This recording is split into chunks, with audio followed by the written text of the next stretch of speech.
എല്ലാവർക്കും ജെനിത്ത് ലേണിങ്ങിൻ്റെ മറ്റൊരു വീഡിയോയിലേക്ക് സ്വാഗതം.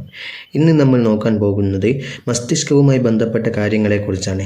വീഡിയോ ഇഷ്ടപ്പെട്ടാൽ സപ്പോർട്ട് ചെയ്യുക. നാഡീവ്യവസ്ഥയുടെ കേന്ദ്രത്തെയാണ് മസ്തിഷ്കം എന്ന് പറയുന്നത്. നാഡീവ്യവസ്ഥയിൽ ഏറ്റവും കൂടുതൽ ന്യൂറോണുകൾ ഉൾക്കൊള്ളുന്ന ഭാഗമാണ് മസ്തിഷ്കം. മനുഷ്യ മസ്തിഷ്കത്തിൻ്റെ ശരാശരി ഭാരം 1.3 kg മുതൽ 1.4 kg വരെയാണ്. മസ്തിഷ്കത്തിൻ്റെ വളർച്ച പൂർത്തിയാകുന്ന പ്രായം 8 വയസ്സാണ്. 8 വയസ്സിലാണ് മസ്തിഷ്കത്തിൻ്റെ വളർച്ച പൂർത്തിയാകുന്നത്. തലയോട്ടിയിലുള്ള കട്ടിയുള്ള ചർമ്മം അറിയപ്പെടുന്നത് സ്കാൽപ്പ്. തലച്ചോറിനെ സംരക്ഷിക്കുന്ന അസ്ഥിപേടകമാണ് കപാലം. കപാലത്തെക്കുറിച്ചുള്ള പഠനം ക്രാനിയോളജി. കപാലത്തെക്കുറിച്ചുള്ള പഠനം അറിയപ്പെടുന്നത് ക്രാനിയോളജി. സുഷുമ്ന എന്നിവയെ പൊതിഞ്ഞു കാണുന്ന 3 സ്ഥലപാളികളുള്ള ആവരണമാണ് മെലിഞ്ചസ്. അതായത് മസ്തിഷ്കത്തെ പൊതിഞ്ഞു സൂക്ഷിക്കുന്ന ആവരണം, അതാണ് മെലിഞ്ചസ്. മെലിഞ്ചസിനുള്ളിൽ നിറഞ്ഞിരിക്കുന്ന ദ്രവ്യമാണ് സെറിബ്രോസ്പൈനൽ ദ്രവ്യം. മസ്തിഷ്ക കലകൾക്ക് പോഷക ഘടകങ്ങൾ, ഓക്സിജൻ എന്നിവ നൽകുകയും മസ്തിഷ്കത്തിനുള്ളിലെ മർദ്ദം ക്രമീകരിക്കുകയും മസ്തിഷ്കത്തെ ക്ഷതങ്ങളിൽ നിന്ന് സംരക്ഷിക്കുകയും ചെയ്യുന്നതാണ് സെറിബ്രോസ്പൈനൽ ദ്രവ്യം. മസ്തിഷ്കത്തെ പ്രധാനമായി 3 ഭാഗങ്ങളായി തരംതിരിച്ചിരിക്കുന്നു. പൂർവ്വ മസ്തിഷ്കം, മധ്യ മസ്തിഷ്കം, പിൻ മസ്തിഷ്കം എന്നിങ്ങനെ 3 എണ്ണമായിട്ട് തരംതിരിച്ചിരിക്കുന്നു. പൂർവ്വ മസ്തിഷ്കത്തിൽ ഉൾപ്പെട്ടതാണ് സെറിബ്രം, തലാമസ്, ഹൈപ്പോതലാമസ്. ഇനി പിൻ മസ്തിഷ്കത്തിൽ ഉൾപ്പെട്ടതാണ് പോൺസ്, സെറിബെല്ലം, മെഡുല്ല ഒബ്ലാങ്കേറ്റ. നമുക്ക് മസ്തിഷ്കത്തിന്റെ പ്രധാന ഭാഗങ്ങൾ ഏതെല്ലാം എന്ന് നോക്കാം. Cerebrum, cerebellum, medulla oblongata, thalamus, hypothalamus എന്നീ 5 ഭാഗങ്ങളാണ് മസ്തിഷ്കത്തിന്റെ പ്രധാന ഭാഗങ്ങളായി കണക്കാക്കുന്നത്. നമ്മൾ മസ്തിഷ്കത്തിന്റെ 5 ഭാഗങ്ങൾ ഏതൊക്കെയാണെന്ന് പഠിച്ചു. ഇനി ഇവ ഓരോന്നിന്റെയും സവിശേഷതകൾ, ധർമ്മങ്ങൾ എന്തൊക്കെയാണെന്ന് നമുക്ക് നോക്കാം. ആദ്യമായി സെറിബ്രം. മസ്തിഷ്കത്തിന്റെ ഏറ്റവും വലിയ ഭാഗമാണ് സെറിബ്രം. ധാരാളം ചുളിവുകളും മടക്കുകളും കാണപ്പെടുന്ന മസ്തിഷ്ക ഭാഗമാണ് സെറിബ്രം. ബുദ്ധി, ചിന്ത, ഭാവന, വിവേചനം, ഓർമ്മ, ബോധം എന്നിവയുമായി ബന്ധപ്പെട്ട തലച്ചോറിന്റെ ഭാഗം ഏതാണെന്ന് ചോദിച്ചാൽ അത് സെറിബ്രമാണ്. ജ്ഞാനേന്ദ്രിയങ്ങളുമായി ബന്ധപ്പെട്ട പ്രവർത്തനങ്ങൾ നിയന്ത്രിക്കുകയും ഇന്ദ്രിയാനുഭവങ്ങൾ ഉളവാക്കുകയും ചെയ്യുന്ന തലച്ചോറിന്റെ ഭാഗം സെറിബ്രമാണ്. മനുഷ്യനെ മറ്റു മൃഗങ്ങളിൽ നിന്നും വ്യത്യസ്തനാക്കുന്ന തലച്ചോറിന്റെ ഭാഗം അത് സെറിബ്രമാണ്. സെറിബ്രത്തിന് ചാരനിറമുള്ള ഗ്രേ മാറ്റർ അറിയപ്പെടുന്നത്. സെറിബ്രത്തിന്റെ ചാരനിറമുള്ള ഗ്രേ മാറ്റർ എന്നറിയപ്പെടുന്ന ബാഹ്യഭാഗമാണ് കോർട്ടെക്സ്. സെറിബ്രത്തിന്റെ വെളുത്ത നിറമുള്ള വൈറ്റ് മാറ്റർ എന്നറിയപ്പെടുന്ന ആന്തരഭാഗമാണ് മെഡുല്ല. സെറിബ്രത്തിന്റെ ഇടത് വലത് അർദ്ധഗോളങ്ങളെ തമ്മിൽ ബന്ധിപ്പിക്കുന്ന നാഡീകലയാണ് കോർപ്പസ് കാലോസം. ഇടത്തെ അർദ്ധഗോളം നിയന്ത്രിക്കുന്നത് ശരീരത്തിന്റെ വലതുഭാഗത്തെ. ഈ നീല നിറത്തിൽ കാണുന്നതാണ് സെറിബ്രത്തിന്റെ ഇടത്തെ അർദ്ധഗോളം. ഇത് ശരീരത്തിന്റെ വലതുഭാഗത്തെ നിയന്ത്രിക്കുന്നു. അതേപോലെ ഈ വലത്തെ അർദ്ധഗോളം, ഈ ഭാഗത്ത് കാണുന്നത് വലത്തെ അർദ്ധഗോളമാണ്.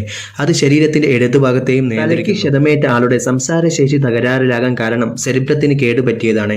സംസാരശേഷിയുമായി ബന്ധപ്പെട്ട സെറിബ്രത്തിന്റെ ഭാഗമാണ് ബ്രോക്കസ് ഏരിയ. ബ്രോക്കസ് ഏരിയയാണ് സംസാരശേഷിയുമായി ബന്ധപ്പെട്ട സെറിബ്രത്തിന്റെ ഭാഗം. പരിചയമുള്ള ഒരു വസ്തുവിന്റെ പേര് കേൾക്കുമ്പോൾ തന്നെ അതിന്റെ ചിത്രം മനസ്സിലേക്ക് തെളിയാൻ സഹായിക്കുന്ന സെറിബ്രത്തിന്റെ ഭാഗമാണ് വെർണിക്സ് ഏരിയ. ഇനി നമ്മൾ നോക്കാൻ പോകുന്നത് സെറിബെല്ലത്തെ കുറിച്ചാണ്. മസ്തിഷ്കത്തിന്റെ രണ്ടാമത്തെ വലിയ ഭാഗമാണ് സെറിബെല്ലം. മസ്തിഷ്കത്തിന്റെ രണ്ടാമത്തെ വലിയ ഭാഗം സെറിബെല്ലമാണ്. സെറിബ്രത്തിന് പിന്നിൽ താഴെ 2 ദളങ്ങളായി കാണപ്പെടുന്ന മസ്തിഷ്കത്തിന്റെ ഭാഗമാണ് സെറിബെല്ലം. ലിറ്റിൽ ബ്രെയിൻ എന്നറിയപ്പെടുന്ന മസ്തിഷ്കത്തിന്റെ ഭാഗം ഏതാണെന്ന് ചോദിച്ചാൽ അത് സെറിബെല്ലം. സെറിബ്രത്തിൽ കാണപ്പെടുന്നത് ചുളിവുകളും മടക്കുകളുമാണെങ്കിൽ ചുളിവുകളും ചാലുകളും കാണപ്പെടുന്ന മസ്തിഷ്ക ഭാഗമാണ് സെറിബെല്ലം. പേശി പ്രവർത്തനങ്ങളെ ഏകോപിക്കുന്ന മസ്തിഷ്ക ഭാഗമാണ് സെറിബെല്ലം. ശരീരത്തിന്റെ തുലനാവസ്ഥ നിലനിർത്തുന്ന മസ്തിഷ്ക ഭാഗം. അതുകൊണ്ട് തന്നെ മദ്യം ബാധിക്കുന്ന തലച്ചോറിന്റെ ഭാഗമാണ് സെറിബെല്ലം. PSCക്ക് ഏറ്റവും ഇമ്പോർട്ടന്റ് ആയ ക്വസ്റ്റ്യൻ ആണിത്. മദ്യം ബാധിക്കുന്ന തലച്ചോറിന്റെ ഭാഗം. മദ്യം മസ്തിഷ്കത്തിലെ ഏത് നാഡീയ പ്രേഷകത്തിന്റെ ഉൽപാദനത്തിനെയാണ് ത്വരിതപ്പെടുത്തുന്നത്? ഗാബ അല്ലെങ്കിൽ ഗാമ അമിനോ ബ്യൂട്ടറിക് ആസിഡ്. ചർച്ച ചെയ്യുന്നത് മസ്തിഷ്കത്തിന്റെ 3ാമത്തെ ഭാഗമായ മെഡുല്ല ഒബ്ലാങ്കേറ്റയെ കുറിച്ചാണ്. സെറിബ്രത്തിന് ചുവടെയായി സെറിബെല്ലത്തോട് ചേർന്ന് ദണ്ഡാകൃതിയിൽ കാണപ്പെടുന്ന മസ്തിഷ്ക ഭാഗമാണ് മെഡുല്ല ഒബ്ലാങ്കേറ്റ. ഈ ചിത്രത്തിൽ കാണിക്കുന്നതാണ് മെഡുല്ല ഒബ്ലാങ്കേറ്റ. സ്പന്ദനം, ശ്വാസോച്ഛ്വാസം, രക്തക്കുഴലുകളുടെ സങ്കോചം, ആമാശയങ്ങളുടെ സ്രവണം എന്നിവയെ നിയന്ത്രിക്കുന്ന മസ്തിഷ്ക ഭാഗമാണ് മെഡുല്ല ഒബ്ലാങ്കേറ്റ. ഛർദി, തുമ്മൽ, ചുമ എന്നീ പ്രവർത്തനങ്ങളെ നിയന്ത്രിക്കുന്നതും മെഡുല്ല ഒബ്ലാങ്കേറ്റയാണ്. അതുകൊണ്ട് തന്നെ മനുഷ്യന്റെ അനൈച്ഛിക പ്രവർത്തനങ്ങളെ നിയന്ത്രിക്കുന്ന മസ്തിഷ്ക ഭാഗം ഏതാണെന്ന് ചോദിച്ചാൽ അത് മെഡുല്ല ഒബ്ലാങ്കേറ്റയും ഐച്ഛിക പ്രവർത്തനങ്ങളെ നിയന്ത്രിക്കുന്ന മസ്തിഷ്ക ഭാഗം അത് സെറിബ്രവുമാണ്. മെഡുല്ല ഒബ്ലാങ്കേറ്റയിൽ ഏൽക്കുന്ന ക്ഷതം പെട്ടെന്നുള്ള മരണത്തിന് കാരണമാകുന്നു. അടുത്തതായി നമ്മൾ നോക്കുന്നത് തലാമസിനെ കുറിച്ചാണ്.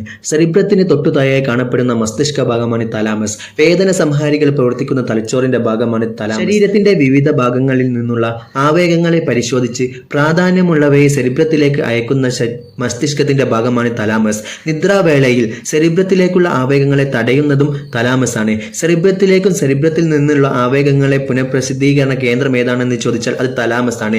മനുഷ്യ ശരീരത്തിലെ റിലേ സ്റ്റേഷൻ ഏറ്റവും ഇമ്പോർട്ടന്റ് ആയ ക്വസ്റ്റ്യൻ ആണ്. മനുഷ്യ ശരീരത്തിലെ റിലേ സ്റ്റേഷൻ എന്നറിയപ്പെടുന്നത് തലാമസ് ആണ്. നോക്കാൻ പോകുന്നത് ഹൈപ്പോ തലാമസിനെ കുറിച്ചാണ്. മസ്തിഷ്കത്തിന്റെ അഞ്ചാമത്തെ ഭാഗമായ ഹൈപ്പോ തലാമസ് ആദര സമസ്ഥിതി പരിപാലനത്തിൽ പ്രധാന പങ്ക് വഹിക്കുന്ന മസ്തിഷ്ക ഭാഗമാണ് ഹൈപ്പോ തലാമസ്. ശരീരോഷ്മാവ്, ജലത്തിന്റെ അളവ്, വിശപ്പ്, ദാഹം, ലൈംഗികാസക്തി എന്നിവ നിയന്ത്രിക്കുന്ന മസ്തിഷ്കത്തിന്റെ ഭാഗമാണ് ഹൈപ്പോ തലാമസ്. ഘടകങ്ങളുടെ സാധാരണ സ്ഥിതി നിലനിർത്തുന്നതിന് സഹായിക്കുന്ന ഭാഗമാണ് ഹൈപ്പോ തലാമസ്. സെറിബൽ അർദ്ധഗോളങ്ങളുടെ ആന്തരിക ഭാഗങ്ങളും അമിഗ്ഡല, ഹിപ്പോ കാമ്പസ് എന്നീ ഭാഗങ്ങളും കൂടിച്ചേർന്ന് ഉണ്ടാകുന്നതാണ് സങ്കീർണമായ ലിംബിക ലോബ് അഥവാ ലിംബിക വ്യവസ്ഥ. ഇനി നോക്കാൻ പോകുന്നത് സുഷുമ്നയെ കുറിച്ചാണ്. മെഡുല്ല ഒംബ്ലാങ്കേട്ടയുടെ തുടർച്ചയായി കാണപ്പെടുന്ന ഭാഗമാണ് സുഷുമ്ന. സുഷുമ്നയിൽ നിന്ന് ഉത്ഭവിക്കുന്ന നാഡികൾ 31 ജോഡി നാഡികൾ സുഷുമ്നയിൽ നിന്ന് ഉത്ഭവിക്കുന്നുണ്ട്. സുഷുമ്നയുടെ നീളം അത് 45 സെന്റിമീറ്റർ ആണ്. നടത്തം, ഓട്ടം തുടങ്ങിയ പ്രവർത്തനങ്ങളിലെ ദ്രുതഗതിയിലുള്ള ആവർത്തന ചലത്തെ ഏകോപിപ്പിക്കുന്നത് സുഷുമ്നയാണ്. സുഷുമ്നയുടെ ഉള്ളിലെ സെൻട്രൽ കനാലിൽ നിറഞ്ഞിരിക്കുന്ന ദ്രാവകമാണ് സെറിബ്രോസ്പൈനൽ ദ്രവം. ശരീരത്തിന്റെ വിവിധ ഭാഗങ്ങളിൽ നിന്നുള്ള ആവേഗങ്ങളെ മസ്തിഷ്കത്തിലേക്ക് സംവഹനം ചെയ്യുന്നത് സുഷുമ്നയാണ്. സംവേദ ആവേഗങ്ങൾ സുഷുമ്നയിൽ പ്രവേശിക്കുന്നത് ഡോർസൽ റൂട്ടിലൂടെയാണ്. ഡോർസൽ റൂട്ടിലൂടെ സംവേദ ആവേഗങ്ങൾ സുഷുമ്നയിലേക്ക് പ്രവേശിക്കുന്നു. ഇനി പ്രേരക ആവേഗങ്ങൾ സുഷുമ്നയിൽ നിന്നും പുറത്തേക്ക് പോകുന്നത് വെൻട്രൽ റൂട്ടിലൂടെ. റിഫ്ലക്സ് പ്രവർത്തനങ്ങളെ നിയന്ത്രിക്കുന്നത് സുഷുമ്ന. ഉദ്ദീപനങ്ങൾക്കനുസരിച്ച് ആകസ്മികമായി നടക്കുന്ന പ്രതികരണങ്ങളാണ് റിഫ്ലക്സ് പ്രവർത്തനങ്ങൾ. റിഫ്ലക്സ് പ്രവർത്തനങ്ങൾ എന്ന് വെച്ചാൽ ഉദ്ദീപനങ്ങൾക്കനുസരിച്ച് ആകസ്മികമായി നടക്കുന്ന പ്രതികരണങ്ങളാണ്. റിഫ്ലക്സ് ആർക്ക് കൊണ്ട് ഉദ്ദേശിക്കുന്നത് റിഫ്ലക്സ് ആർക്ക് എന്ന് വെച്ചാൽ റിഫ്ലക്സ് പ്രവർത്തനങ്ങളിലെ ആവേഗങ്ങളുടെ സഞ്ചാരപാതയാണ് റിഫ്ലക്സ് ആർക്ക്. സെറിബ്രത്തിന്റെ നിയന്ത്രണത്തിലുള്ള റിഫ്ലക്സ് ആണ് cerebral reflux.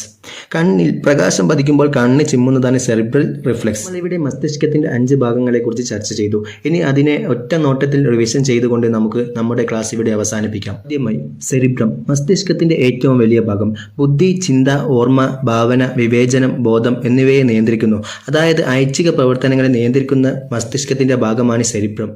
Cerebellum little brain എന്ന് അറിയപ്പെടുന്നു. പേശി പ്രവർത്തനങ്ങളുടെ ഏകോപനം, തുലനാവസ്ഥ എന്നിവ നിയന്ത്രിക്കുന്ന ഭാഗമാണ് സെറിബെല്ലം. ഒംബ്ലാങ്കേട്ട ശ്വാസോച്ഛ്വാസം, ഹൃദയമിടിപ്പ്, രക്തസമ്മർദ്ദം, ചുമ എന്നിവ പോലുള്ള അനൈച്ഛിക പ്രവർത്തനങ്ങളെ നിയന്ത്രിക്കുന്ന മസ്തിഷ്കത്തിന്റെ ഭാഗമാണ് മെഡുല ഒംബ്ലാങ്കേട്ട. തലാമസ് ഇന്ദ്രിയങ്ങളിൽ നിന്നുള്ള വിവരങ്ങൾ സെറിബ്രത്തിലേക്ക് എത്തിക്കുന്ന കേന്ദ്രം, അതായത് റിലേ സ്റ്റേഷൻ എന്നറിയപ്പെടുന്നത് തലാമസിനെയാണ്.